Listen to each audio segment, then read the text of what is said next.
नमस्कार, capital TV देख रहे हैं आप और मैं आपके साथ प्रिया बिस्ट। मोदी सरकार के खिलाफ किसान सड़कों पर उतरकर विरोध कर रहे हैं।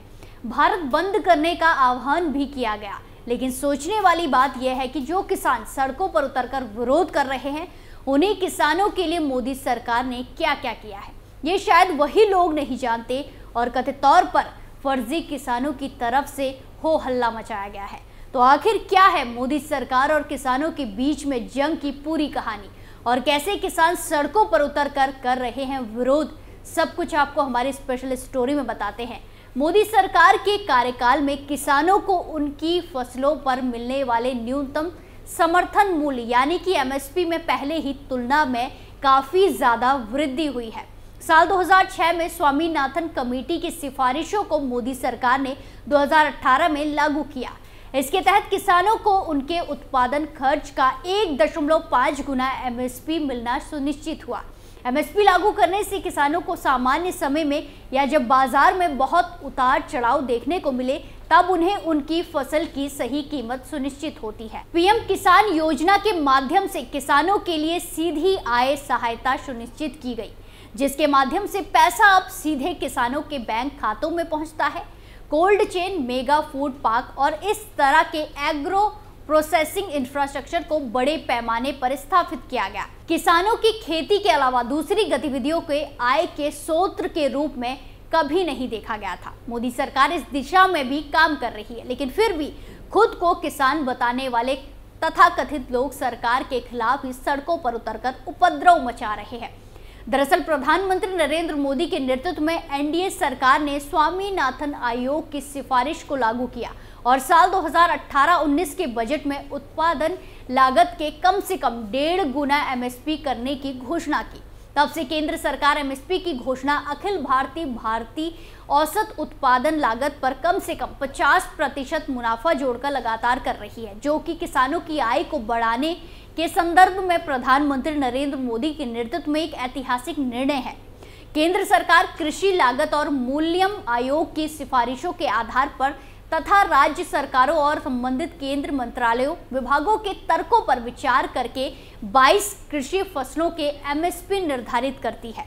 कृषि लागत और मूल्य आयोग सीएसीपी की सिफारिशों के आधार पर केंद्र सरकार की ओर से सरकारी खरीद के लिए फसलों की न्यूनतम कीमत तय होती है। गन्ना के फेयर एंड रिमोनरेटिव प्राइस यानी उचित एवं लाभकारी मूल्य को मिला दें तो फसलों की संख्या 23 हो जाती है। गन्ना को छोड़कर इसमें 16 खरीफ, 6 रबी और 2 नकदी यानी कमर्शियल फसलें हैं। गेहूं किसानों को न्यूनतम समर्थन मूल्य का भुगतान कांग्रेस के शासन काल में 2006 से 2014 के बीच में 2.39 लाख करोड़ रुपए किया गया था, जबकि मोदी सरकार में 2014 से 2022 के बीच में 4.52 लाख करोड़ रुपए का भुगतान किया गया। इस तरह कांग्रेस सरकार की तुलना में मोदी सरकार ने गेहूं किसानों को न्यूनतम समर्थन मूल्य के रूप में लागत 2 गुना भुगतान किया है।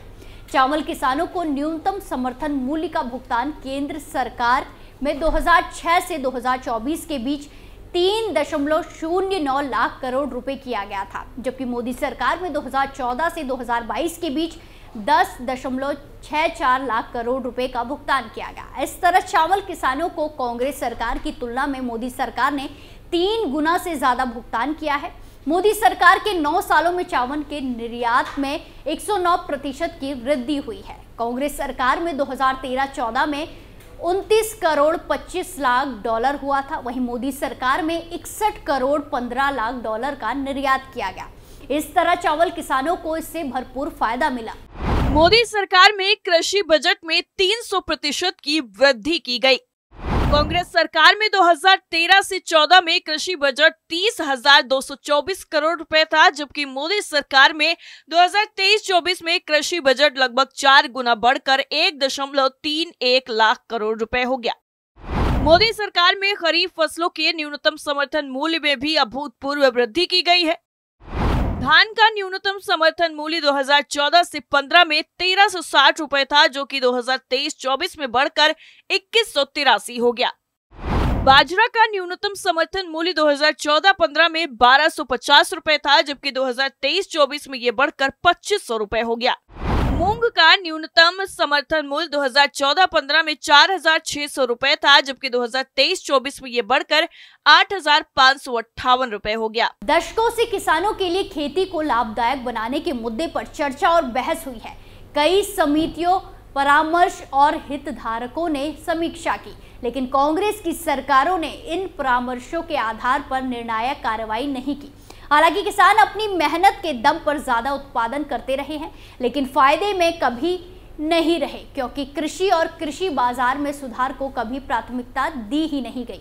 अब मोदी सरकार कृषि क्षेत्र में सुधारों को प्राथमिकता दे रही है, जिससे किसानों के जीवन में बेहतरी आ रही है। मोदी सरकार किसानों की समृद्धि के लिए प्रतिबद्ध है। केंद्र सरकार द्वारा चलाई जा रही कृषि योजनाएं खेती किसानी से लेकर उनकी व्यक्तिगत जरूरतों के लिए लोन से लेकर सब्सिडी, इंसेंटिव, फसल बीमा का लाभ देती है। मोदी सरकार कई योजनाओं और कार्यक्रमों से देश के किसानों की दिशा और दशा बदल रही है। पिछले साल में कई फसलों के न्यूनतम समर्थन मूल्य एमएसपी में वृद्धि कर किसानों को लाभ पहुंचाया गया। वहीं एमएसपी पर गेहूं, धान के साथ साथ अन्य फसलों की खरीद पर बड़े पैमाने पर किसानों को लाभ पहुंचा। तिल का न्यूनतम समर्थन मूल्य साल 2014-15 में 4,600 रुपए थी, जो कि साल 2022-23 में 7,830 रुपए हो गया और इस तरह 2014 की तुलना में ये 70% वृद्धि है। इससे किसानों को उनकी फसल का अधिक मूल्य प्राप्त हो रहा है और उनकी समृद्धि सुनिश्चित हो रही है। देश में खरीफ सीजन 2022-23 में 19 जून 2023 तक 830 लाख मीट्रिक टन धान की खरीद की गई है और इस खरीद का सबसे अधिक लाभ देश के किसानों को मिल रहा है। मोदी सरकार ने हाल ही में विभिन्न फसलों पर एमएसपी बढ़ाई है। सरकारी आंकड़ों के मुताबिक इस साल 19 जून तक 1,71,000 करोड़ रुपए से अधिक का एमएसपी से भुगतान हुआ है और इससे 1.22 करोड़ से ज्यादा किसान लाभान्वित हुए हैं। धान खरीद का फायदा किसानों को सीधा मिल रहा है, क्योंकि उनकी उपज का पैसा सरकार उनके खाते में ऑनलाइन ट्रांसफर करती है। उल्लेखनीय है कि गेहूं और धान की संयुक्त खरीद के लिए एमएसपी भुगतान पिछले साल के लिए कुल भुगतान 2,05,896 करोड़ रुपए के मुकाबले 2,26,829 करोड़ रुपए किया गया है। मोदी सरकार ने 2023 में तुअर दाल की एमएसपी में 400 रुपए प्रति क्विंटल की बढ़ोतरी की, जबकि धान, मक्के और मूंगफली की एमएसपी में भी बढ़ोतरी की गई। इससे देश में बड़े स्तर पर किसानों को लाभ हुआ और नई फसल के लिए अच्छे दाम मिले। सरकार ने खेती की बढ़ती हुई लागत को देखते हुए किसानों के हित में ये फैसला लिया है। इसके साथ ही एमएसपी पर दालों के खरीद के सरकार के आश्वासन के बाद किसान खरीफ रबी सीजन में अरहर, उड़द और मूंग दाल की ज्यादा क्षेत्र में बुआई कर सकेंगे।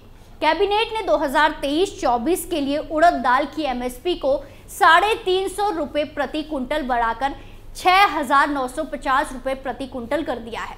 वहीं मक्के की एमएसपी को 128 रुपए प्रति कुंटल और धान की एमएसपी को 143 रुपए प्रति कुंटल बढ़ाकर 2,183 रुपए प्रति कुंटल करने की मंजूरी दी है।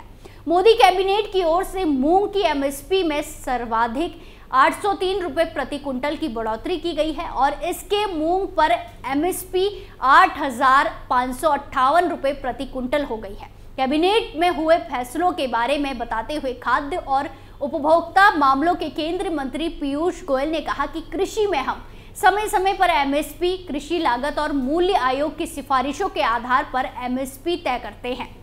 इस साल खरीफ की फसलों के लिए एमएसपी में की गई बढ़ोतरी पिछले कुछ सालों की तुलना में सबसे ज्यादा है। मोदी सरकार के इन फैसलों से किसान को अधिक लाभ होने का अनुमान जताया है। इसमें सबसे ज्यादा लाभ बाजरा पर करीब 82% होने का अनुमान है, लेकिन फिर भी किसानों का आंदोलन जारी है और सरकार से पता नहीं किस बात की नाराजगी है, जिसकी वजह से वो सरकार के किए गए कामों को भुला बैठे हैं। आपका क्या मानना है, कमेंट करके जरूर बताएं। स्पेशल स्टोरी में फिलहाल के लिए इतना ही। बाकी तमाम खबरों के लिए देखते रहिए कैपिटल टीवी। नमस्कार।